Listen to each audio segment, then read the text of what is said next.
Masugid natin na kabisyo to na binisita tayo dito sa Love Radio. Again, mga kabisyo, pwede po kayong bumisita dito sa aming himpilan. Feel free to come over during weekends. Pwede din po.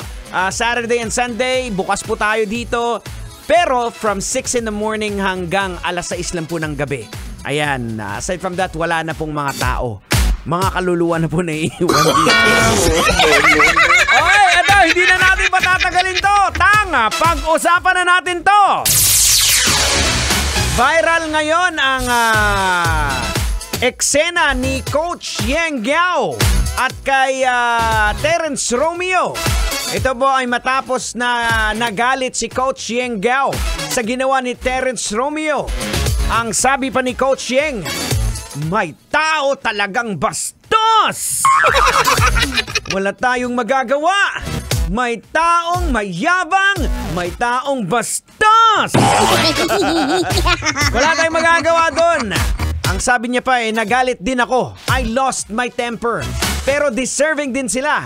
Kung bastusan ng labanan, ayaw mo naman mambastos, pero kapag binastos ka, hindi ka naman magpapabuli. Ito po ay matapos na during the garbage minute.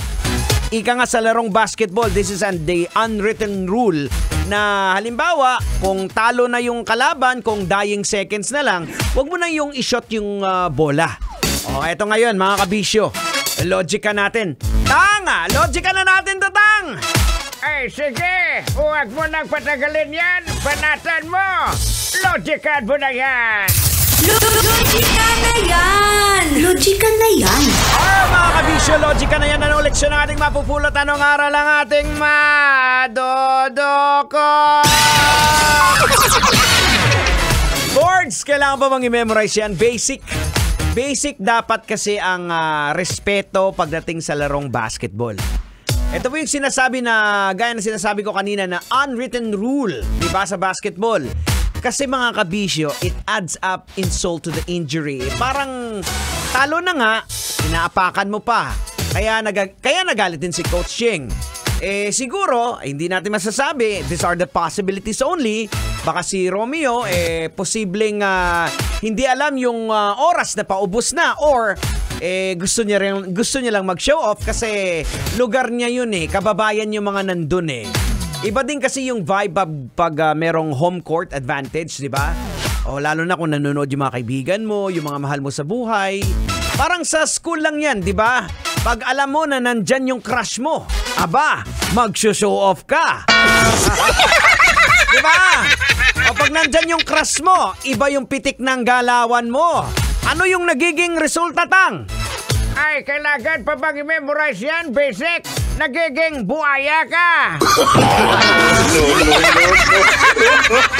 Hindi na napamasa ng bola! Nagiging bakaw ka na! Ang bihira. Pero mga kabisyo, logican po natin. Logican po natin. Ang pag-convert pa rin ng basketball kahit na garbage time na yung nang laro ay maaring dahil po sa posibleng pagpapakita ng husay at dedikasyon ng isang player. Subalit maaring ito rin po ay magiging sanhi ng kakulangan ng respeto sa kalaban. Lalo na kung wala namang epekto o hindi na magbabago yung resulta ng laro. Mahalaga pa rin po yung pagturo ng tamang ethics sa paglalaro kahit anong oras. Kaya nagkakaroon po ng rumble sa mga paliga. Kasi talo na, ayan, susuyaan pa, didilaan pa. Nye, nye, nye, nye, nye. Time right now, we got 34 after 7 o'clock. Good evening, Metro Manila. Kailangan pa bang i-memorize yan? Love Radio. Basic!